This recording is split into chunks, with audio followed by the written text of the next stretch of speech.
Hello friends, the unique अकॅडमीच्या special MCQ सिरीजमध्ये आपले स्वागत आहे. आपण ही जी कंबाईन एक्झामसाठीची स्पेशल MCQ सिरीज आपण बघत आहोत. आजच्या आपल्या सिरीजचा विषय आहे वनस्पती वर्गीकरण आणि उपयोजित वनस्पती शास्त्र, म्हणजेच वनस्पतींचे उपयोग. या सिरीजमध्ये पहिला प्रश्न आहे, प्रकाश संश्लेषणाबाबत खालील विधानातील अयोग्य विधान ओळखायचे आहे किंवा विधाने ओळखायची आहेत. अयोग्य ओळखायचे विधान आहे, प्रकाश संश्लेषण क्रिया ही ऑक्सिडीकरण अभिक्रिया आहे. प्रकाश संश्लेषण क्रियेत एक ग्लुकोजचा रेणू तयार होण्यासाठी 18 ATPची आवश्यकता असते. प्रकाश संश्लेषण क्रियेतील अन्न हे उत्पादित आहे तर ऑक्सिजन हे उपउत्पादित आहे. व्यवस्थितपणे वाचूयात आपण. काय विधान? विधान अ आहे, प्रकाश संश्लेषण क्रिया ही ऑक्सिडीकरण अभिक्रिया आहे. नाही, जर आपण प्रकाश संश्लेषण अभिक्रियेचं रिॲक्शनचं इक्वेशन आपण बघितलं तर आपल्याला प्रॉडक्टमध्ये ऑक्सिजन मिळतो. म्हणजे काय? प्रॉडक्टमध्ये ऑक्सिजन आहे म्हणजे काय? लॉस ऑफ ऑक्सिजन आहे. आणि जर लॉस ऑफ ऑक्सिजन असेल तर ते ऑक्सिडीकरण नसतं, ते असतं रिडक्शन. म्हणजे पहिलं विधान अयोग्य आहे. ब विधान आहे, प्रकाश संश्लेषण क्रियेत एक ग्लुकोजचा रेणू तयार होण्यासाठी 18 ATPची आवश्यकता असते. हो, बरोबर आहे. प्रकाश संश्लेषण क्रियेतील अन्न हे उत्पादित आहे तर ऑक्सिजन हे उपउत्पादित आहे. तर फक्त विधान अ अयोग्य आहे, म्हणजे पर्याय क्रमांक 1 हे या प्रश्नाचं योग्य उत्तर असणार आहे. आपण बघूयात, प्रकाश संश्लेषण क्रियेमध्ये हिरव्या वनस्पती क्लोरोफिल पिगमेंटच्या मदतीने कार्बन डायऑक्साईड आणि पाणी यांचं रूपांतर अन्न आणि ऑक्सिजन मध्ये करत असतात. इथे तुम्हाला बघायला मिळेल की लॉस ऑफ ऑक्सिजन आहे. लॉस ऑफ ऑक्सिजन म्हणजे काय? तर रिडक्शन. तर ही क्षपन प्रक्रिया आहे. त्यानंतर इथे हा एक ग्लुकोजचा रेणू तयार होण्यासाठी केल्विन चक्राचे 6 फेरे पूर्ण होत असतात आणि एक केल्विन चक्राचा एक फेरा पूर्ण होण्यासाठी 3 ATPची आवश्यकता असते. यानुसार जर आपण बघितलं तर एक ग्लुकोजचा रेणू तयार होण्यासाठी 18 ATPची आवश्यकता इथे असते. कुठे घडते ही प्रक्रिया? अर्थातच वनस्पती पेशीमध्ये क्लोरोप्लास्ट हरितलवकांमध्ये फोटोसिंथेसिस हे घडत असते. त्यानंतरचा प्रश्न आहे, स्पायरोगायरा या शैवालाचे प्रजनन या प्रक्रियेने होते. ऑप्शन्स आहे खंडीभवन, बहुविभाजन, बीजाणू निर्मिती आणि द्विविभाजन. तर जर आपण बघितलं तर स्पायरोगायरा जो आहे हे हरित शैवाल आहे. अशा पद्धतीने नॉर्मली तुम्ही क्रमी पुस्तकांमध्ये स्पायरोगायराची डायग्राम बघितलेली असेल. तो जिथे कुठे तुटतो त्या तुटलेल्या भागापासून परत एकदा त्याची नवीन निर्मिती होत असते आणि म्हणूनच खंडीभवन फ्रॅगमेंटेशननेच काय होत असतं? स्पायरोगायरा ह्या शैवालाचे प्रजनन हे होत असते. त्यानंतरचा प्रश्न आहे, खालीलपैकी कोणते मेरिस्टेमॅटिक ऊती वनस्पतीच्या प्राथमिक वाढीस कारणीभूत असतात? मेरिस्टेमॅटिक टिश्यूजमध्ये अपायकल मेरिस्टीम, लॅटरल मेरिस्टीम, इंटरकॅलरी मेरिस्टीम असे प्रकार आहेत. या व्यतिरिक्त कॉर्क कॅम्बियम, व्हॅस्क्युलर कॅम्बियम असेही वनस्पतीचे टिश्यूज असतात. आपल्याला प्रश्न विचारलेला आहे की कोणता मेरिस्टेमॅटिक टिश्यू असा आहे की ज्यामुळे प्रायमरी ग्रोथ ही होत असते? तर अर्थातच अपायकल मेरिस्टीम. कुठे असतात ही अपायकल मेरिस्टीम? जर आपण बघितलं तर अशा पद्धतीने एखादा झाडाच्या टोकाचा भाग जर आपण घेतला तर इथे जे असतात त्यांना म्हटलं जातं अपायकल, म्हणजेच प्ररोह मेरिस्टेमॅटिक विभाजी ऊती. त्यानंतर असतात इथे ज्या असतात त्यांना इंटर कॅलरी मेरिस्टेमॅटिक टिश्यू म्हटलं जातं. Intercalary meristematic tissue. आणि इथे ज्या असतात त्यांना लॅटरल मेरिस्टेमॅटिक टिश्यू असं म्हटलं जातं. तर झाडाची उंची वाढवणारं आणि मुळाची लांबी वाढवणारं जे असतं ते असतात अपायकल मेरिस्टीम आणि तीच प्रायमरी ग्रोथ असते झाडाची, म्हणून अपायकल मेरिस्टीम हे प्राथमिक वाढीसाठी आवश्यक असतात. त्यानंतरचा प्रश्न आहे, खालीलपैकी कोणते जनुकीय दृष्ट्या उन्नत पीक आहे? जेनेटिकली मॉडिफाईड ऑर्गॅनिझम किंवा जेनेटिकली मॉडिफाईड प्लांट कोणते आहे? फर्स्ट ऑप्शन आहे बीटी ब्रिंजल, बीटी वांगे, बीटी कॉटन, त्यानंतर बीटी सोनेरी तांदूळ आणि वरील सर्व. तर अर्थातच हे सर्व जनुकीय दृष्ट्या उन्नत पीक आहे. काय असतात जेनेटिकली मॉडिफाईड ऑर्गॅनिझम किंवा जेनेटिकली मॉडिफाईड प्लांट्स? तर एखादा जो सजीव आहे त्यामध्ये जीन ट्रान्सफर करून जर त्याची कपॅसिटी वाढवली जात असेल तर त्याला म्हटलं जातं जेनेटिकल मॉडिफिकेशन आपण केलेलं आहे. मग बीटी ब्रिंजल जर आपण घेतलं तर बीटी ब्रिंजलमध्ये आपण बॅसिलस थुरेंजेन्सिस, बीटी कुठून आलेलं आहे तर बीटी आलेलं आहे बॅसिलस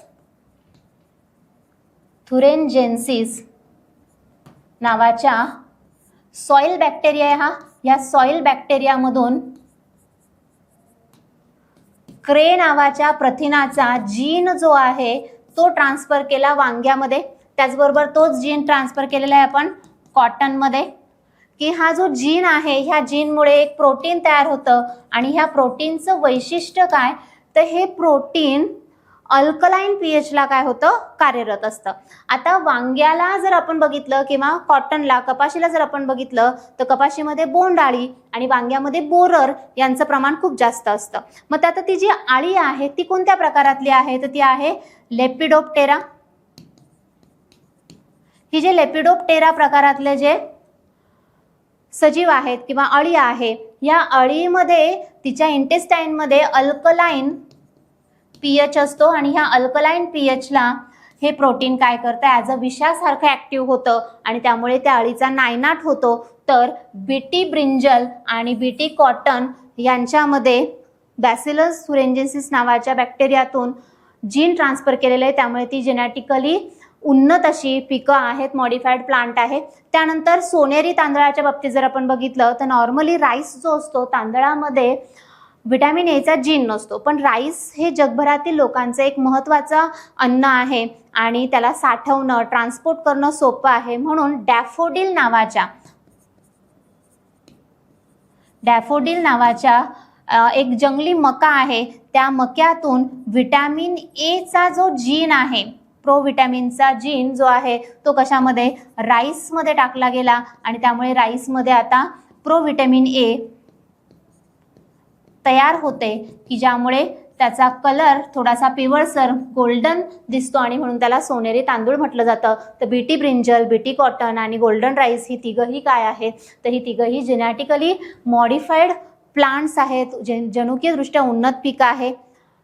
त्यानंतरचा प्रश्न आहे वनस्पती पोषणात खालीलपैकी कोणते सूक्ष्म पोषक तत्व नाही. सूक्ष्म पोषक तत्व नाही म्हणजे कोणते मायक्रोन्यूट्रिएंट नाही असा प्रश्न विचारलेला आहे. ऑप्शन्स आहे लोह, दुसरा आहे मॅग्नेशियम, तिसरा आहे मँगनीज आणि चौथा आहे कॉपर. जर आपण बघितलं तर मॅग्नेशियम जे आहे हे मॅक्रोन्यूट्रिएंट आहे. वनस्पतीला मेजर क्वांटिटीमध्ये मॅग्नेशियमची आवश्यकता असते. आपण इथे बघूया की वनस्पती पोषणामध्ये जर आपण बघितलं तर वनस्पती पोषणामध्ये वनस्पतीच्या योग्य वाढीसाठी आरोग्यासाठी 17 पोषक तत्वांची आवश्यकता असते. या 17 पोषक तत्वांमध्ये जर आपण बघितलं तर 3 जी पोषक तत्व आहेत जी हवेतून वनस्पती घेत असतात, कार्बन, हायड्रोजन आणि ऑक्सिजन जे आहे. कार्बन डायऑक्साईड शोषतात, कार्बन घेतात, हायड्रोजन ॲज अ पाण्यामार्फत येतो, ऑक्सिजन मार्फत येतं. तर हे पाणी आणि हवेमार्फत ह्या थिंग्स मिळतात. या व्यतिरिक्त सॉइलमधून जे काही मिळतं आहे आयोनिक फॉर्ममध्ये ते जर आपण बघितलं तर मॅक्रोन्यूट्रिएंट आणि मायक्रोन्यूट्रिएंट असतात. मॅक्रोन्यूट्रिएंटमध्ये प्रायमरी मॅक्रोन्यूट्रिएंट आहे ती NPK आहे, नत्र स्फुरद पलाश आहे. सेकंडरी मायक्रोन्यूट्रिएंट्समध्ये कॅल्शियम, मॅग्नेशियम आणि सल्फर आहे. तर इथे तुम्ही बघू शकतात मॅग्नेशियम हा काय मॅक्रोन्यूट्रिएंट आहे, स्थूल पोषक तत्व आहे. बाकी मग iron, zinc, copper, boron, molybdenum, chlorine, nickel ही काय आहेत मायक्रोन्यूट्रिएंट्स ही आहेत. तर 17 प्लांट न्यूट्रिएंट्स व्यवस्थितपणे आठवणी ठेवा. सामान्यतः हा प्रश्न असतो मायक्रो आणि मॅक्रोन्यूट्रिएंट्स बाबत. त्यानंतरचा प्रश्न आहे खालीलपैकी कोणते वनस्पती संप्रेरक वनस्पतीतील वाढ रोखते. प्लांटची ग्रोथ थांबवणारं कोणता वनस्पती संप्रेरक आहे. ऑप्शन पर्याय आहेत सायटोकायनिन्स, ऑक्झिन, ॲब्सिसिक ॲसिड आणि जिब्रेलिक ॲसिड. जर आपण बघितलं तर जे ॲब्सिसिक ॲसिड असतं याला प्लांटमधलं स्ट्रेस हार्मोन सुद्धा म्हणून ओळखलं जातं. जेव्हा एखाद्या वनस्पतीला प्रखर प्रकाश, तापमान, जास्त प्रमाणामध्ये पाण्याचा अभाव किंवा सॉल्ट वगैरे अशा प्रतिकूल परिस्थितीमध्ये वाढावं लागतं किंवा जगावं लागतं, अशा वेळी वनस्पती काय करते तर अशा वेळी वनस्पती तिची फळे, पाने किंवा फुले गाळून टाकते, तिच्यावरनं ती पडून जातात, झडून जातात आणि ती फक्त एक काडीच्या स्वरूपामध्ये सर्व्हाइव्ह करण्याचा प्रयत्न करते. वाढ तिची थांबवते. जे काही थिंग्स आहेत ते फक्त जगण्यासाठी स्टोअर करायच्या अशा पद्धतीने करते, तर त्यावेळी त्या वनस्पतीमध्ये काय तयार होत असतं, तर ॲब्सिसिक ॲसिड हे तयार होत असतं. तर ॲब्सिसिक ॲसिड वनस्पतीची काय करते, वाढ थांबवत असते. योग्य जोड्या लावायच्या आहे. क्लॅमॅडोमोनास, स्पिरुलिना, लॅमिनारिया आणि ग्रासिलारिया ही शैवालांची नावं दिलेली आहेत. दुसऱ्या बाजूला ते कोणत्या वर्गामध्ये मोडतात, कोणत्या कुळामध्ये मोडतात ते दिलेलं आहे. फिओफायसी, क्लोरोफायसी, रोडोफायसी आणि मिक्झोफायसी. क्लॅमॅडोमोनास हे हरित शैवाल आहे आणि म्हणून ते मोडतं क्लोरोफायसी या प्रकारामध्ये, हरित शैवाल. स्पिरुलिना जे आहे नील हरित शैवाल आहे. नील हरित शैवालांना सायनोबॅक्टेरिया किंवा मिक्झोफायसी म्हणून ओळखलं जातं. लॅमिनारिया हे जे तपकिरी शैवाल आहे हे फिओफायसी मध्ये येतं आणि ग्रासिलारिया जे आहे हे रोडोफायसी मध्ये येतं. त्यानुसार जर आपण बघितलं तर 2, 4, 1 आणि 3 म्हणजे पर्याय क्रमांक 1 हे या प्रश्नाचं योग्य उत्तर असणार आहे. काय, तर क्लॅमॅडोमोनास हरित शैवाल कशामध्ये येतो, क्लोरोफायसी मध्ये. स्पिरुलिना नील हरित शैवाल आहे, सायनोबॅक्टेरिया म्हणून सुद्धा ओळखले जातात, मिक्झोफायसी मध्ये येतं. लॅमिनारिया हे ब्राऊन अल्गी आहे, तपकिरी शैवाल आहे, हे येतं फिओफायसी मध्ये. आणि ग्रासिलारिया हे तांबडे शैवाल आहे, हे येतं रोडोफायसी मध्ये. त्यानंतरचा प्रश्न आहे, योग्य जोड्या लावायच्या. एका बाजूला औषधी वनस्पती दिलेल्या आहे, दुसऱ्या बाजूला त्यांचा उपयोग दिलेला आहे. हळद, बडीशोप, लवंग आणि तुळस. हळद नॉर्मली सोपा आहे. हळद आपण कशासाठी वापरतो, तर जखम भरून येण्यासाठी वापरतो. पोटदुखी होऊ नये म्हणून किंवा झाली असेल तर त्यावेळी आपण बडीशोप वापरतो, या इव्हन दो आपण बडीशोपचा वापर मुखवास म्हणून सुद्धा करतो. लवंग जे आहे हे दंतक्षय रोखण्यासाठी किंवा दातदुखी होत असेल तर त्यावेळी वापरलं जात असतं. आणि तुळस हे आपली प्रतिकार क्षमता वाढवतं. यानुसार जर आपण बघितलं तर 2, 3, 4 आणि 1 पर्याय क्रमांक 2 हे ह्या प्रश्नाचं योग्य उत्तर असणार आहे. हळद जर आपण बघितली तर काय असतं हळदीमध्ये, तर हळदीमध्ये कर्क्युमिन नावाचं रसायन असतं की ज्यामुळे जखम भरून यायला मदत होते. अँटी कॅन्सर प्रॉपर्टी सुद्धा हळदीमध्येही असते. त्यानंतरचा प्रश्न आहे, हरित खत हिरवळीचे खत म्हणून वापरले जाणाऱ्या वनस्पतींमध्ये सामान्यतः या कुळातल्या वनस्पतींचा वापर केला जातो किंवा या वनस्पती सामान्यतः या कुळात मोडतात. अशी कोणती प्लांटची फॅमिली आहे की ज्यामध्ये ज्या वनस्पती आहेत त्यांचा वापर हरित खत म्हणून केला जातो, हिरवळीचे खत म्हणून केला जातो. ऑप्शन्स आहे पोएसी, सोलॅनेसी, लेग्युमिनेसी आणि कंपोजिटी. तर जर आपण बघितलं तर लेग्युमिनस प्लांट जे असतात त्यांच्या मुळांच्या गाठीमध्ये रायझोबियम नावाचे बॅक्टेरिया वाढू शकत असतात आणि म्हणूनच थोडंफार ती प्लांट वाढली की त्यानंतर परत ती मातीमध्ये दाबून दिली जातात आणि म्हणून हिरवळीचं खत म्हणून लेग्युमिनेसी फॅमिली जी आहे ह्यातले प्लांट्स वापरले जातात, ज्यामध्ये अगदीच हिरवळीच्या खतामध्ये जर आपण बघितलं तर ताग असेल किंवा चवळी असेल, धॅचा, सेजबानिया असेल, इवन शेताच्या बांधावरती वाढणारे जर आपण बघितलं तर शेवरी वगैरे याचा पाला सुद्धा काय केला जातो, जमिनीमध्ये दाबला जातो, त्याला हिरवळीचं खत असं म्हटलं जातं. त्यानंतरचा प्रश्न आहे, खालीलपैकी कोणत्या वनस्पतीचा वापर बायोपेस्टिसाइड म्हणून केला जातो? कडुनिंब, नीलगिरी, हळद आणि चिंच. कडुनिंब, यस, कडुनिंबामध्ये ॲझाडिरेक्टिन नावाचं रसायन असतं ज्याच्यामध्ये अँटीबॅक्टेरियल, अँटीव्हायरल, अँटीफंगल आणि त्याचबरोबर इन्सेक्टिसायडल प्रॉपर्टी आहे. नीलगिरीचं तर नाही. हळद, यस, हळदीचा सुद्धा वापर बायोपेस्टिसाइड म्हणून केला जातो. तर अ आणि क पर्याय क्रमांक 2 हा काय असणार आहे, ह्या प्रश्नाचं योग्य उत्तर असणार आहे. नीमचं बायोलॉजिकल नेम आहे ॲझाडिरेक्टा इंडिका. ॲझाडिरेक्टिन नावाचं तत्व त्यामध्ये असते. आणि दुसरं आहे टर्मरिक, हळद, कर्कुमा, लवंगा, कर्क्युमिन त्यामध्ये असते.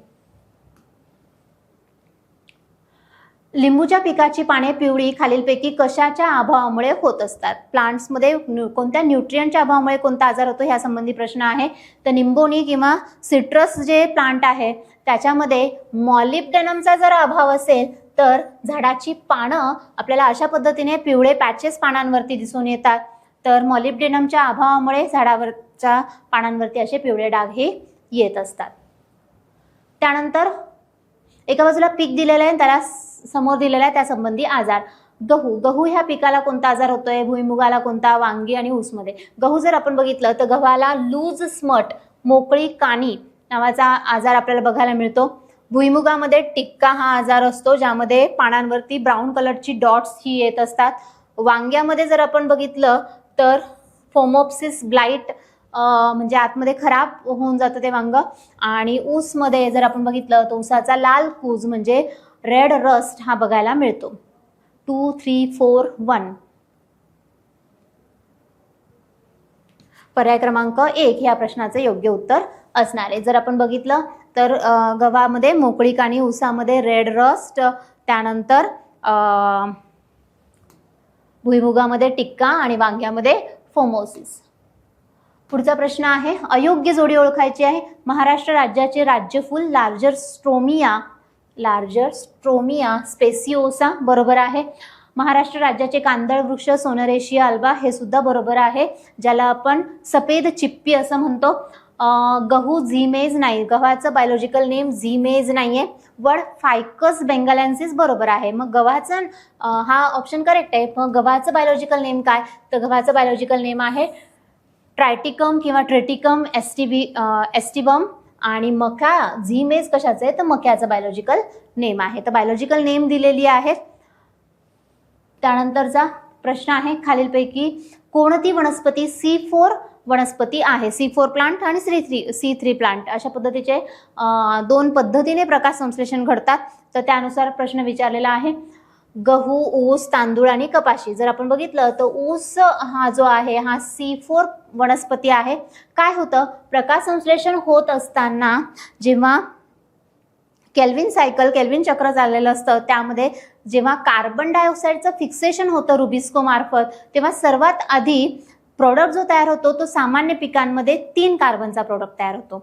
पण ऊस, मका यांसारख्या वनस्पतींमध्ये तो 4 कार्बनचा प्रोडक्ट तयार होतो आणि म्हणून ह्या प्लांट्सला C4 प्लांट म्हणून ओळखले जाते. नॉर्मल जी प्लांट्स आहेत त्यांच्यामध्ये 3 कार्बनचा प्रोडक्ट तयार होतो म्हणून C3 प्लांट्स, आणि ज्याच्यामध्ये 4 कार्बनचा प्रोडक्ट तयार होतो ते C4 प्लांट. कोण येतं, ऊस, मका ही C4 प्लांट्स आहेत. त्यानंतर कस्कुटा, अमरवेल हे डॅश डॅश आहे. ते स्वयंपोषी आहे का, परजीवी आहे का, मृतोपजीवी आहे का, की हायड्रोफायटिक आहे. तर कस्कुटा हे पॅरासायटिक असं प्लांट म्हणता येईल आपल्याला. एका झाडावरती तुम्हाला इथे पूर्णपणे कस्कुटा वाढलेलं दिसतंय, तर पॅरासायटिक आहे. त्यानंतर भारतीय वनस्पती सर्वेक्षणचे मुख्यालय कुठे आहे. बोटॅनिकल सर्वे ऑफ इंडियाचे हेडक्वार्टर कुठे आहे, तर बोटॅनिकल सर्वे ऑफ इंडियाचे हेडक्वार्टर हे कलकत्त्याला आहे. रॉयल बोटॅनिकल गार्डन जे होतं त्याचंच बोटॅनिकल सर्वे ऑफ इंडिया हे तिथे एक संस्था आहे, ज्याच्या एरियामध्ये जवळजवळ 1.5 हेक्टरमध्ये एकच वडाचं झाड हे वाढलेलं आहे. बोटॅनिकल सर्वे ऑफ इंडियाच्या लोगोमध्ये सुद्धा वडाचं झाड आहे. या बोटॅनिकल सर्वे ऑफ इंडियाची इस्टॅब्लिशमेंट जर आपण बघितलं तर 1890 मध्ये झालेलं आहे. हेडक्वार्टर कुठे आहे, कलकत्त्याला आहे. त्यानंतर कवकाच्या अभ्यासास काय म्हणतात. कवकांचा अभ्यास करण्याचं जे शास्त्र आहे त्याला काय म्हणतात. फायकोलॉजी, मायकोलॉजी, मॉर्फोलॉजी आणि पोमोलॉजी. तर कवकांचा अभ्यास ज्या शास्त्रामध्ये केला जातो त्याला मायकोलॉजी असं म्हटलं जातं. फायकोलॉजी काय, अलगीचा अभ्यास करण्याचं शास्त्र आहे. मॉर्फोलॉजी एक्सटर्नल थिंग्स ज्या आहेत, काय म्हणता येईल आपल्याला, रचना, पेशी, शरीर रचना वगैरेचा अभ्यास करण्याचं शास्त्र जे असतं त्याला मॉर्फोलॉजी म्हटलं जातं. पोमोलॉजी फ्रुट्सचा अभ्यास करण्याचं शास्त्र जे आहे ते पोमोलॉजी आहे. तर करेक्ट ऑप्शन आहे मायकोलॉजी. वनस्पतींमधील रसारोहणाचा जगदीशचंद्र बोस यांनी डॅश डॅश हा सिद्धांत दिलेला आहे. Transpiration pull theory, pulsation theory, capillary force theory आणि रिले पंप थिअरी. तर जगदीशचंद्र बोस जे आहे त्यांनी पल्सेशन थिअरी सांगितलेली आहे. काय सांगतात जगदीशचंद्र बोस, तर जगदीशचंद्र बोस सांगतात की वनस्पतीचा जो कॉर्टेक्सचा भाग आहे त्या कॉर्टेक्सच्या भागातल्या पेशींची लयबद्ध अशी स्पंदने, रिदम एक तयार होतो, पल्सेशन होतं आणि त्यामुळे काय होत असतं तर पाणी हे वर ढकललं जातं. तर पाणी वर ढकलण्यासाठी जबाबदार पल्सेशन हे असतात असं जगदीशचंद्र बोस यांनी सांगितलेलं आहे. भारतीय शास्त्रज्ञ त्यानंतर खालीलपैकी कुणास भारतातील प्लांट एम्ब्रिओलॉजीचे जनक म्हणून ओळखले जाते? ऑप्शन्स आहे जगदीशचंद्र बोस, पंचानन माहेश्वरी, सत्येंद्रनाथ बोस आणि प्रफुल्लचंद्र रे. तर पंचानन माहेश्वरी, जगदीशचंद्र बोस आपण बघितलं, टेलिग्राम, त्याचबरोबर ट्रान्सपायरेशन थेरी, वनस्पतींना संवेदना असतात असं त्यांनी सांगितलं. सत्येंद्रनाथ बोस जर आपण बघितलं तर हे फिजिक्सशी संबंधित आहेत आणि त्यांनी बोसॉन पार्टिकल्सचा शोध लावलेला. त्यानंतर प्रफुल्लचंद्र रे हे केमिस्ट्रीशी संबंधित आहे, PC रे.